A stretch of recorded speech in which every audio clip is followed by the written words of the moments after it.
Hello, everyone. Welcome to Motivating the Motivator. How are you today? So, everyone's doing well. It is actually a pretty beautiful fall day today. Oh, look at this. Gervonn started early. Yay, she's in there. Hey, honey, you're in there. Um, um, I've had such a wonderful, busy, jam packed weekend. Hello, beautiful. Hey, honey. I was Hey. just about to tell everybody what a jam packed weekend I had, and I'm proud to say that you were part of my jam packed weekend. Yes, yes. Yes. Very proud and honored to be part of your jam-packed weekend. Still Oh, in the thank you, afternoon. honey. We had a yoga and wine retreat. So yeah, I'm still doing retreats, y'all. Just not the Yes. same way for the moment, but it's all good. We did this yoga and wine retreat. And we got a chance to get away for like 2 seconds. But what's so very cool about having Gervonn on today, she kind of is going to talk to a couple of things. Um, Doing for yourself, some self-care, very important, especially as a mom, because Yes. being a mom, being a wife, being a councilwoman, so we're going to talk to her about that. Um, and just knowing when it's time to do that break. You need to take that break. You need to do the break and take the break. Yeah. So Yes. we're going to talk about all kinds of things today. But first and foremost, everyone, welcome to the stage. My friend, my sister, my soror, Gervonn Romney-Rice. So everyone say hello. Hello, and good afternoon. Say hi to the people. Yeah, yes. This glorious Sunday. Um, it's always a good day, right? Any day is a good day, but a glorious Sunday after a wine, yoga, and unwind retreat is even more spectacular. So, Yes, it is. We had a yeah. really good time. So we don't this week we're not going to go too long, but we are going to have some really good conversation today. So, first things first, Gervonn, thank you so much for coming on. Thank you so much for gracing me with your presence. I love her so much, y'all. Um, she's a sweetie. Cool. Cool. So let's just start digging into it though. So first things first, who are you? Who are you? Who am I? Who Who am I? are you? Yes. It's interesting because one of my first definitions I think of is being a mom, but now as my son, my youngest, my baby is 21, so now I Your have baby is 21. Oh my gosh. one 23 and 27. I have allowed myself to do more self-care and take advantage of these type of weekends. So it just seems like still first and foremost, wife, mother, um, gatekeeper in our community, community person. Mm-hmm. Um, Definitely. and all these roles to me are very important. But in order to do all that, I've learned the importance of keeping this gate intact, um, and Yes. finding how much more important that is. That wasn't always the case, especially when your children are younger. You always felt like you had something left in the tank when you didn't think, and you would always give that, to your family. But now I'm learning to Mm-hmm. preserve that little bit left in the tank, and also learning how to give of my saucer, the overflow, instead of giving from my cup. Trying to keep my cup from my Mm. and give from the overflow, right? Instead of just always giving out from your cup.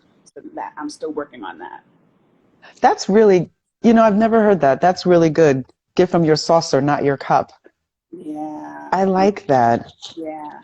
Because Because how many times do you hear that we have to give from the overflow? That not is, giving from the overflow is not only important. Wow, you're going to make me think today. Giving from the overflow is not only really important, but it makes sure you preserve yourself. Yes, yes, indeed.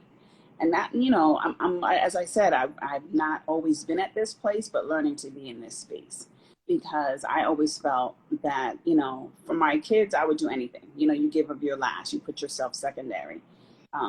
Even for my community, putting them first. And as an advocate, starting as an advocate, as a mom, and then an advocate for the community, just that desire to make sure that your community had as much information as everybody else, making sure that you were that channel, Mhm. reservoir of information that flowed, but not focusing on how important the channel, how important keeping the channel strong and the bridge strong to be the Mm-hmm.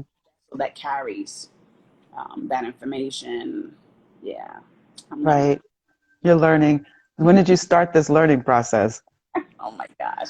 I think probably from when finding that your cup is empty and you have nothing, feeling like you have nothing as a giver, right? As a giver of Right. life, as a giver, and then finding that you have nothing left to give and realizing that you can't give from an empty cup, right? And then learning how important it is to keep your cup full and learning how to give. If you give of the overflow, keeping your cup full, then you can give from your saucer and not Mm-hmm. even notice the drain because your cup is full. I Yeah. love you, honey. You know, see, this is gonna be my week to even find a freaking saucer. Yeah. I think I need to find a saucer this weekend. This I have to week. find you a nice teacup with a nice saucer. Yeah. Yeah. Yeah. Because That usually, is profound. yeah, because usually you're just trying to find a bigger mug. Let me just get a bigger mug, right? But no, Yeah. you got to find a nice little cute teacup with a saucer because you can only fit but so much in the teacup, and just Mm. the rest of y'all can drink from the overflow from the saucer. I'm You're keeping like, my but that teacup is me. myself. Yes. I love that. That teacup is all mine. Y'all don't get any of this. Yes, yes. Oh, yeah. So, That's the okay. process. Interview over. I've learned all I need to learn now. So so we talk about this saucer and the teacup and all of that. So here's the thing. How do you find the time to be a councilwoman? So she is a councilwoman in Teaneck, New Jersey. Mhm. Um, she's pretty freaking powerful. We don't even know if she knows it, but I know she is. A lot of us know she is.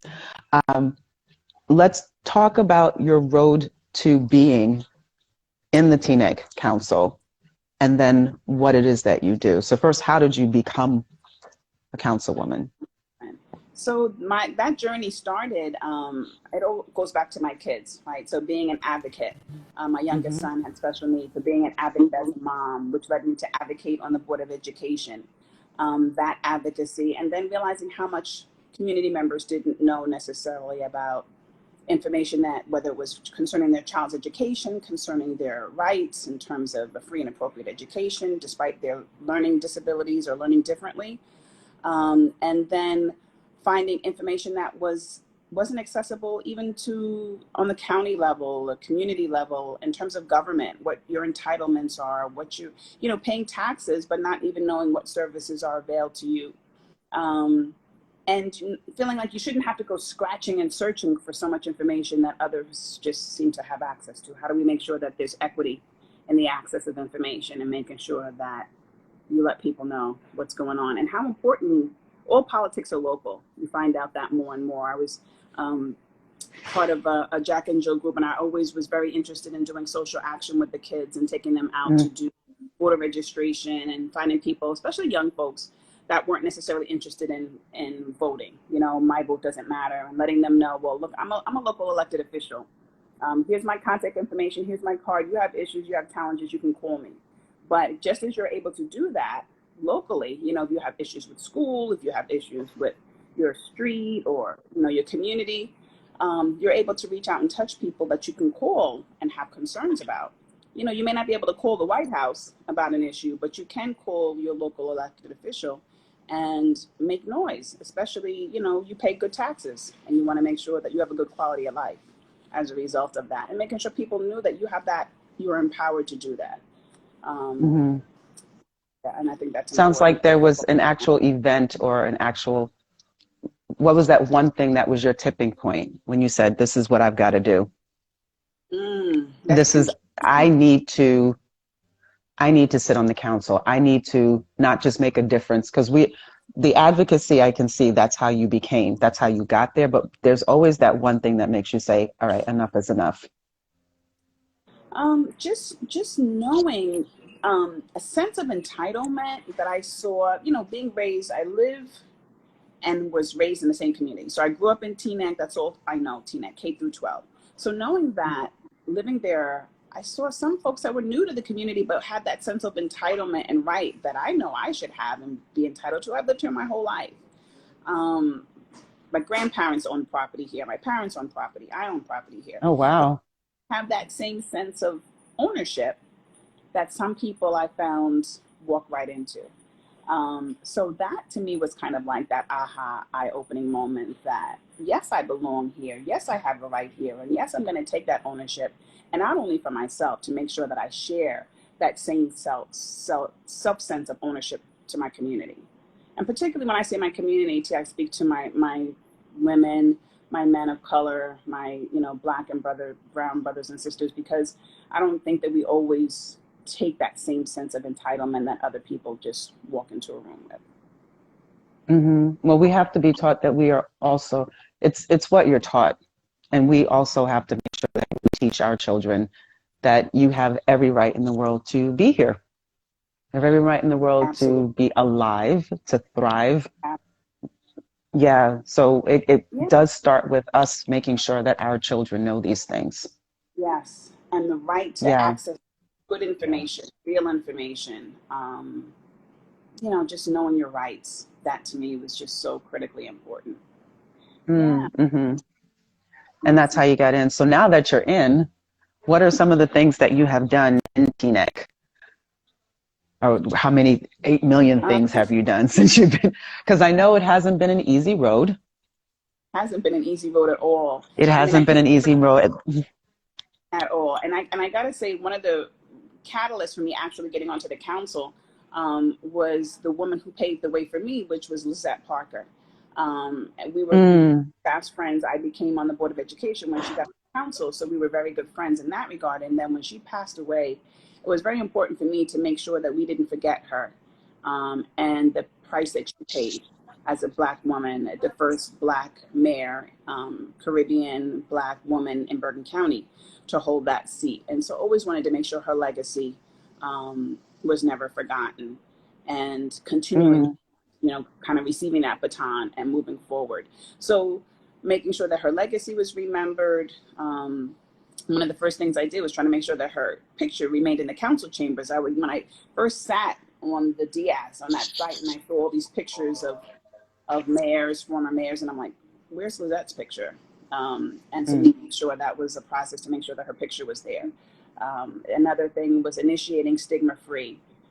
As I mentioned, being a mom of a young man of color with disabilities, wanting to make sure that we adopted stigma-free in Teaneck, and not just stigma-free from mental health illness, but making sure that we were stigma-free from being differently able, from LGBTQ, anything, because Teaneck, we have a mantra or embracing diversity. So wanting to make sure that we had a committee, an advisory board that also ensured that we embrace stigma-free philosophy. So, sitting on the council currently, I am the only woman of color that sits on the council, the only Black person on the council. So it's very important to me at this point to make sure that my perspective, that my voice is heard, because I feel that I do bring a different perspective to the table. And, to charge and empower other women, how important our voice is. I was sharing this weekend that my favorite poem is Our Deepest Fear, and how important that is to me, because in my liberty, it's not just about me. I just feel like if I step out of my comfort zone, my liberty, it sets other people free, and letting other people to understand your voice matters, your perspective matters. Because as a Black woman, a mom, I'm always thinking about everybody else. So while white men, patriarchy, are always thinking about misogynistic themselves, I'm like, well, what about everybody else? And I feel everybody else. Everybody else. I feel that I'm always that person, like, the level of respect, and their voice matters, their perspective matters, just as important as yours. Yes. And yes, that is facts. Is that Shani? Hey, Shani, it's funny. It's a lot of times it's like, okay, just your presence alone, we got to represent. But let me tell you, just being there at the table is sometimes not enough. Yeah. Making sure your voice is heard Because Yes. here's the thing, there's a table, we can sit at, honestly, we can sit at any table we want to. Yes. No one's going to give you that moment to speak, though. Right. So how are you going to seize every moment that you have? So speaking of that, I don't know if you can see, but my sweatshirt is the Oh, Kamala wait. Harris. I'm speaking. I love this shirt. When I first got this shirt, when I first ordered this, she hadn't even won. The Biden team hadn't even won yet. But I was like, I want that sweatshirt. I need that shirt because, especially, I told you, I'm wearing this to my like a council meeting because I'm like, often people feel like they want to speak over you or that your voice doesn't matter, or sometimes you say something and it's Mm-hmm. not heard or it's not digested because somebody else will repeat what you said, and all of a sudden the light bulb comes off, and it's like, I just said that. I just I've said had that that. so much. You It's, regurgitated my words, and now it seems to be good. And for my children, I'll accept that because sometimes our kids just hear want, but somebody else will say something and it's an epiphany for them. But I like that because as long as they're hearing it. But if I'm speaking something, why shouldn't my voice carry the same level of authority? And I'm not a loud person. I'm a pretty soft-spoken person. And sometimes I feel like a lot of what I do is out of my natural character. Um, mm, but I feel like I have to represent because I'm not just representing me. very true. And I love that it's funny, it's a lot to put on your shoulders.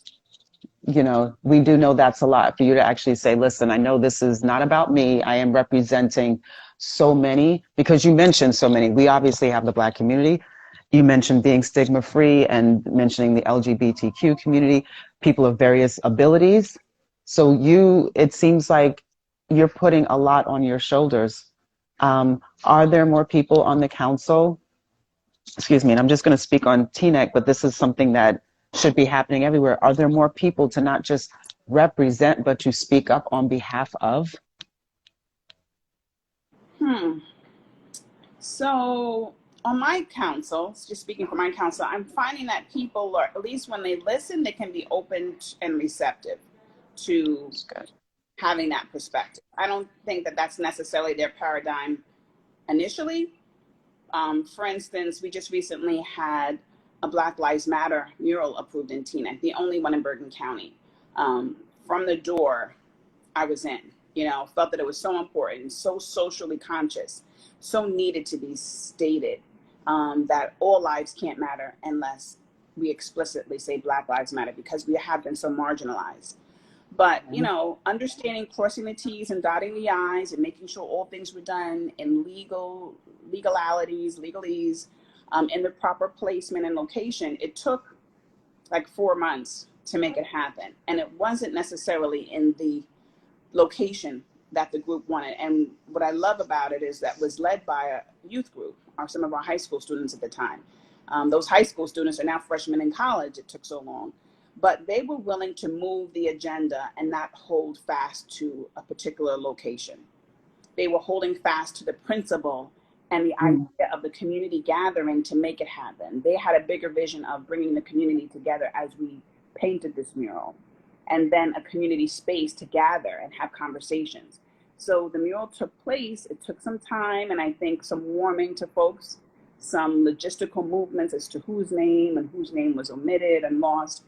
So it happened, and since the dedication of the mural, we've had some other activities at the location, and I look forward to more opportunities for dialogue. Because there's a lot of silos, even in a diverse community, a lot of Yes. silos that people are very happy in their little silo. We live in a diverse community, but I don't really have a dialogue with anybody that doesn't look like me or believe like me. And I believe that this is an opportunity to give voice to that. Yes. And it actually, it lends to the importance of local elections, I believe.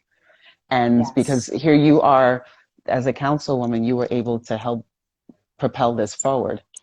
Yes. And Yes. and I am an yes, we had a gigantic presidential election. Yes. But I think one of my frustrations is how much people focus on the presidency and not on their local elections. Do we even know Yeah. what a freeholder is? Do you know that state senators are different than US senators? Do you know about your state councils, your local councils? Are you in a township? Are you in a city? do you know these things? Because it's different. If you're in a township and if you're in a city, they're run differently. Do Right. people know how municipalities, do people know how these things are run? Who runs them and who's responsible for what? Right. Um, so can you talk to the importance of local, I don't want to say politics, but yeah, politics, but local elections. Local Um, elections. yeah, how can you speak to the importance of that? Sure. And I would like to charge anyone that's watching to Google your local form of government, find out if you're a town, of your city or township, and then everybody should have a home page for their township and find out who your elected officials are. Because if you had an issue or concern, who would be the first person you reach out to? And who do you contact? And that's important. And they need to know who you are. They need to know you by name. So Mhm. if a resident calls me that I know is active, that comes to council meetings and things like that, and I know a lot of my community members by name, but I think it's important. I also think it's important for the next level. So that's just the first level of your local council people that are in charge of the running of your local town. And in Teaneck, we have a township manager. We're under the Faulkner Act township form of government. So we sit Now, there, how we're many held people know accountable. that? Yeah, right.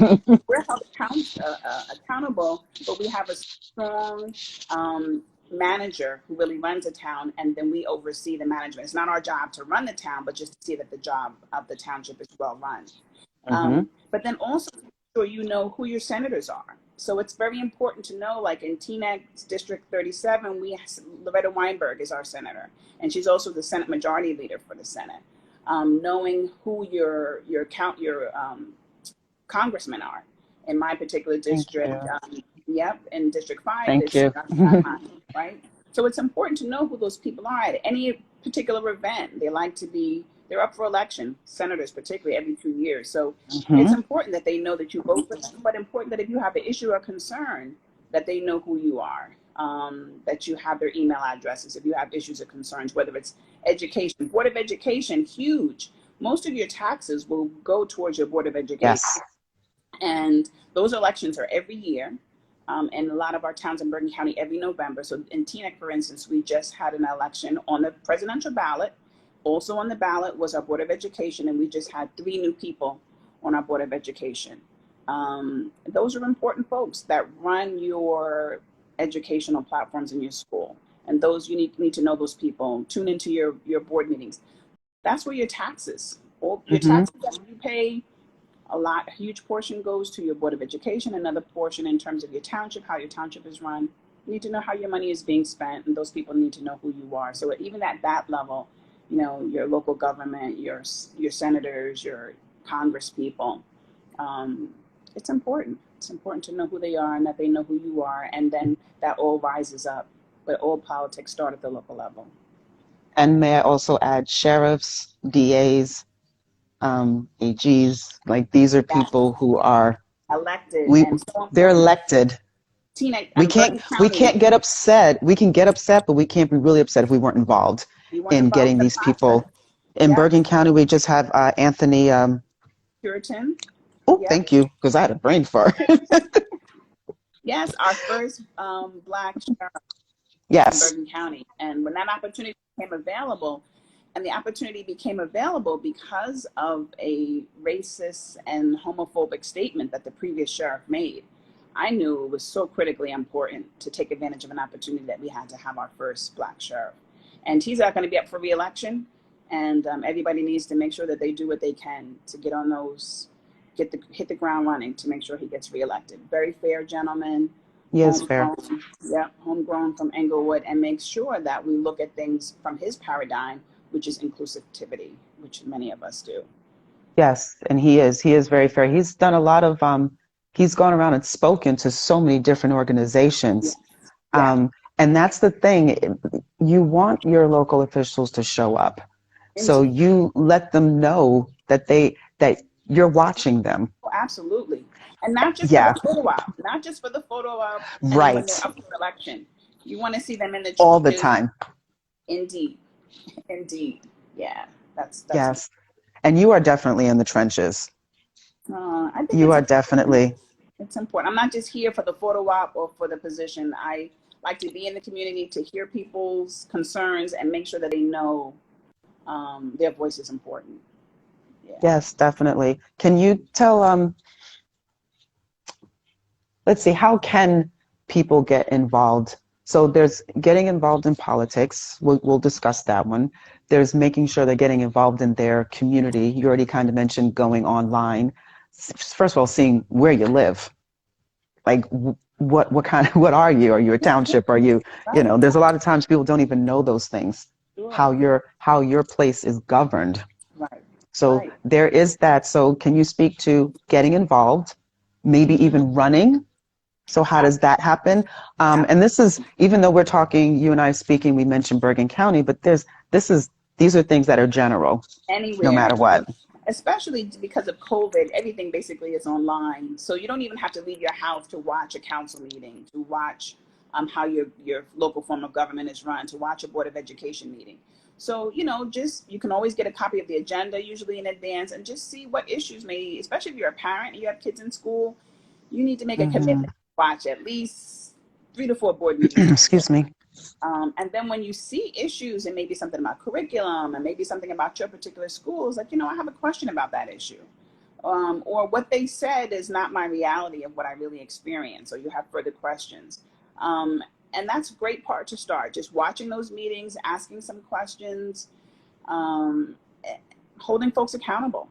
That's holding folks accountable, asking good questions, asking how Teaneck school budget is $100 million.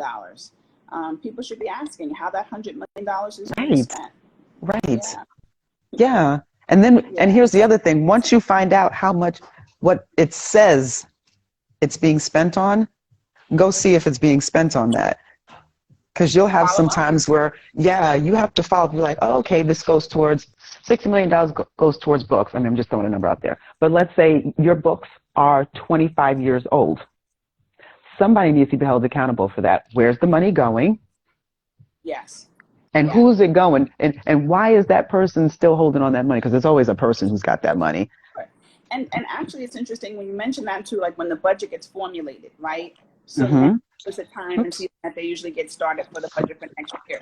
So let's say your books are 25 years old and they're talking about a budget and they're like, well, what about a budget for new books? Because our books are so old. I mean, the books my child has are the same books that I was reading. I want to make sure that there's an allocation of funding set aside for quality books. So those are the opportunities when you can speak on that and maybe even have a redirection of resources because nobody was really focusing on the area.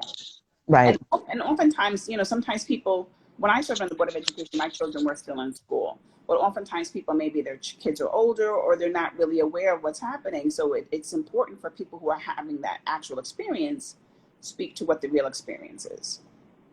Definitely. And so we know, like right after Trump was elected, all these women started to get into, so I have to get comfortable. I'm not home. Sorry, y'all. But we know that all these women got involved. Everyone wanted to get involved. So that was like a catalyst to get people involved. I love it when there's always something that makes everybody want to do this. I guess because I've always been political. So for me, it's like, what made you wait till now? It's okay. As long as you get involved, it's fine. Right. But I just want you to give that encouragement to not just be involved in the way that you were talking about, but to actually go out there and maybe run for something. Absolutely. So just talk about that, because I know it's not the easiest thing, but let's say for you, I know a lot of times you have to have you gotta have a certain amount of signatures and different things like that. But just let's encourage people to just run. Yeah, Go. You know what? Encourage. We had this conversation a lot this weekend, right? As women, Yes. we want to do our research and we want to cross every T and dot every I because we're just Yes. right? Whereas a man will just oh, you think I should run? Oh, I think I'm going to run, and we'll just do it. So I want to encourage folks to, a lot of it you learn on your journey. I feel like when I first got on the Board of Education, I felt like I was there as a mom, representing the mom. And I always tell people this story. It was like I had a doctor of education, a medical doctor, and an engineering doctor were 3 African-American men on my board, who were all very intelligent alpha males and egos and all that other stuff. And I was just like, I'm here about the kids. I'm a mom, and I just want to make sure we do right by kids. So never feel that you're not inadequate, because you are. Even if you are a mom, you know, when I was the CEO of the Rice Krispies Foundation, because my last name being Rice, and I had a Snap, a Crackle, and a Pop. My 3 sons. So therefore, that Love it. entitled me. You know, I figured that had to entitle me to have my voice, even though I didn't have a doctorate or anything else like that. I knew that I was an expert in what my children needed and what they weren't getting or receiving. And so sometimes you have to self-talk, empower yourself to, like, you know, I can do this. So, and then just making sure that you surround yourself, Yes, and ask other people questions. You know, find your village, find your support network. It does take some funding, you know, some resources, but when I first got started, I had people that were willing to do fish fries, chicken dinner sales, just like anything else. And I always felt it was important for me to never have my vote or my voice paid for, that my voice belonged to me. So I was like, I've done chicken sales and fish fries in the past. I'll resort to that again before I feel like I have to take somebody's support money to you know, I've had people say, oh, we'll support you, we'll fund you, don't worry about that. I'll always make sure that my voice is my own, and owe no man nothing but to love him. So that was always important to me. So you can find resources and find people. That's another thing I want to say. In the Black community, we don't always understand the level of fundraising that it takes to run in an office, even in a local office. It takes some funding. You got to buy those lawn signs, you know, print ads or ads and things like that. It does take some money, but I always believe in the grassroots, finding a core team of people who will just knock on doors, who will just, you know, run hard for you, because it's a sprint. It's a lot of time and energy to get people to be awake to the issues, to know how important it is to vote, to still register folks to vote, especially in our community. A lot more energy that it takes to make folks aware of the issues and how important it is to vote, and you need their vote. But never shy away from the opportunities, because our voice is needed. As I was sharing, if you're not there, you're not at the table, you're on the menu, your voice is not being heard. And our perspective of how we look at for our children, our children's children, and that inclusivity is not always looked at by other folks. So our voice is needed. definitely. And you don't have to know all the answers. You'll learn it on the journey. Yes. You know? Oh, I'm always talking about a journey. So most definitely, I'm glad you mentioned that, because everyone's like, I don't know what to do. I don't. Who the hell does? Welcome. Yeah. You know what? Whoever had that manual when you were, you know, when your child was born, when they gave you that manual, I never got one. So maybe you could share. I didn't get one either. You never get those manuals. You learn, and you soak up information, and you research and network with other folks. I know I'm always available. If anybody's interested, I'm willing and always able to share anything that I've learned, what to do, what not to do. Other folks like to keep their stuff, you know, I got mine, you go for yours, keep their stuff close to the vest. When it comes to running for office, I'm an open book in terms of sharing my experience and how it could possibly help somebody else to run. Because I'm not planning on being in this space forever. I'm ready to let somebody pass the baton to me. I'm ready to pass that baton off to somebody else. So willing to share that information. That is beautiful, because keeping it close to the vest destroys communities. It doesn't build them. It doesn't uplift. When we don't share, that's how we're destroyed. I'm just going to throw it out there like that. Yeah. It's so all true. For you. Can't be. And it's sharing, making sure people are sharing, and it's making sure. So I'll talk to the people who share, make sure who have things, make sure you share. For those who are receiving, make sure you do something with it, and make sure you don't squander what you're given. And that's how community is built. Sorry, let me get off my soapbox. No, it's so just, I think your presence speaks to the power of voting. I believe you would not be here if people didn't get out and vote. Absolutely. And when I know people feel that their vote doesn't count, and I get it, but this is why I'm I feel very strongly about voting, because everyone just focuses on elections of the president. That's an electoral college. There's a whole lot of shit around that one. that's a whole different discussion. But there's no electoral college when it comes to your local people, the ones who are directly involved in your life. Yeah, yeah, This woman sitting here with me, well, sitting here with us, is a true example of your vote damn sure counts. And absolutely. if you want someone who has a voice that speaks to you, you need to get out there and vote. Yeah, so true, Latifa, so true. And, you know, it's not easy.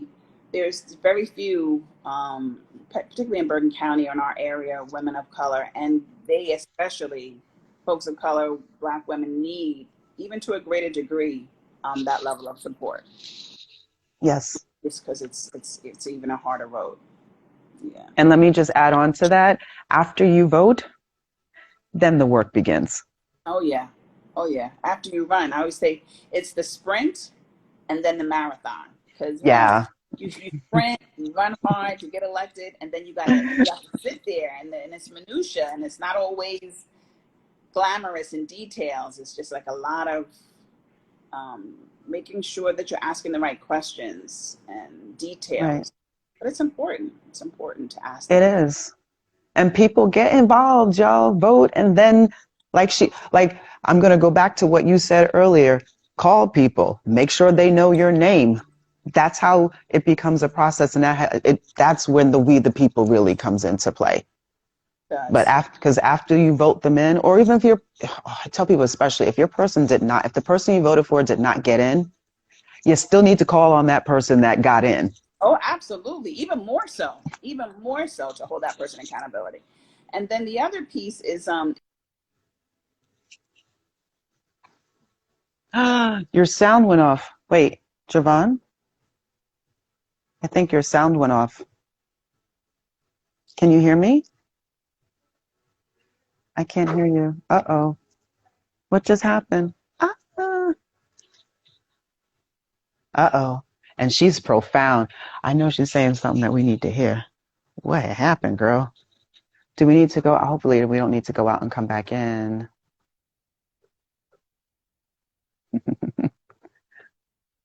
Uh-oh. Speak to me.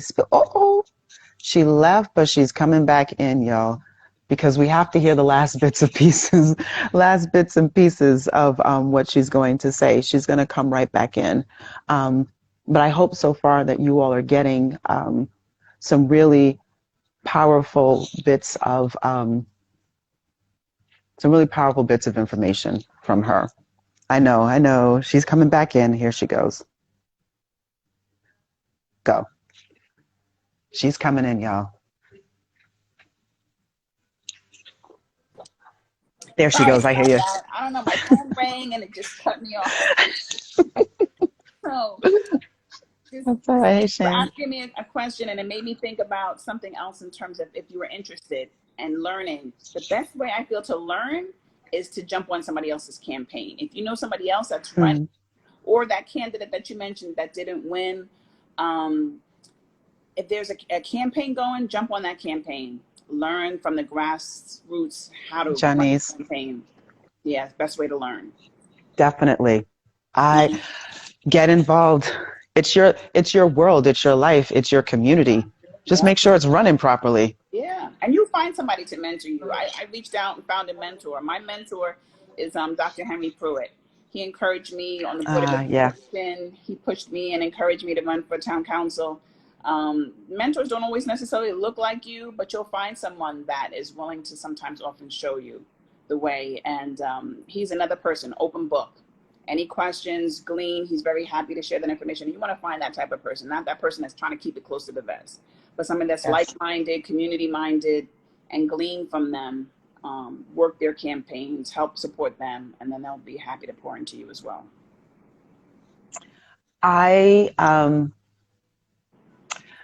We're gonna you to give.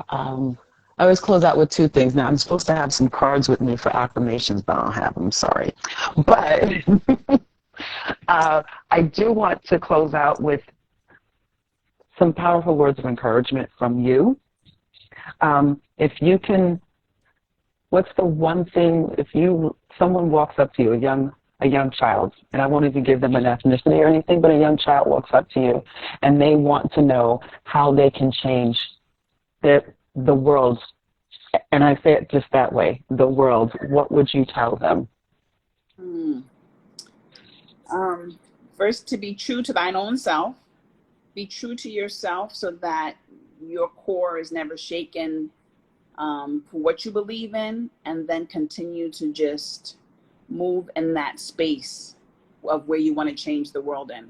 So whatever that position of belief or what you want to change the world, if you're so convicted and you believe it and you're passionate about it, it will exude from you. And people want truth. They want to hear truth. So your passion can be contagious. And you'd be surprised about how much you can gather from that and grow from that and build an army from that, a movement, so to speak, based upon your passion and your belief. Um, I'll use you, Latifah, as an example. You know, you and wellness. This is something, again, I'm learning about from my sourcer and taking care of self. And I love the fact of when you speak about self-care and it being a revolution.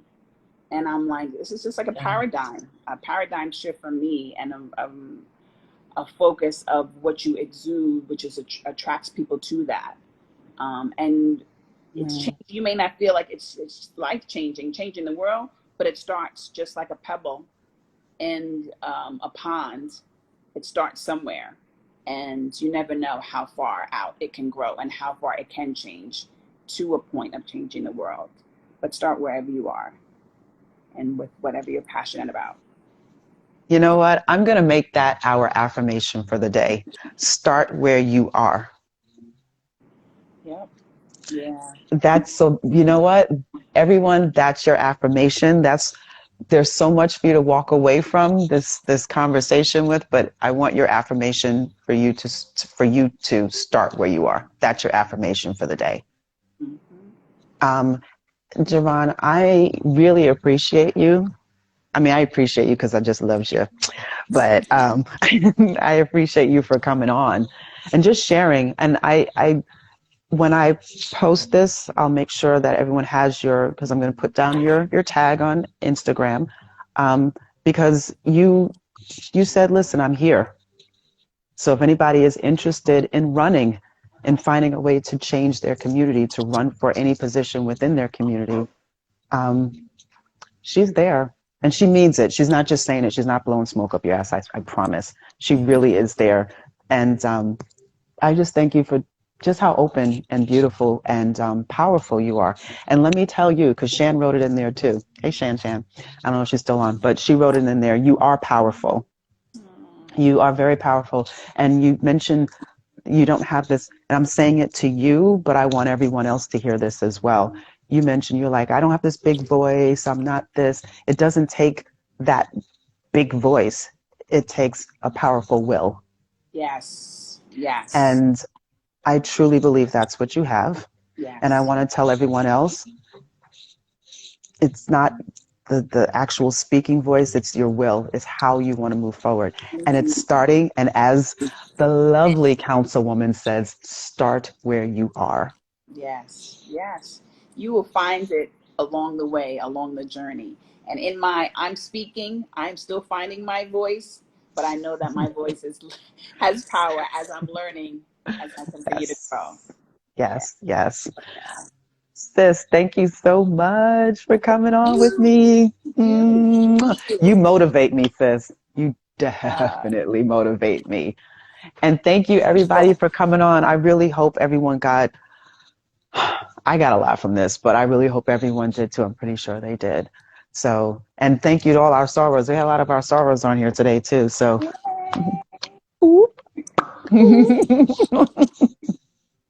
love you, honey. I love everyone that came on and everyone that's going to be watching this later on. Thank you.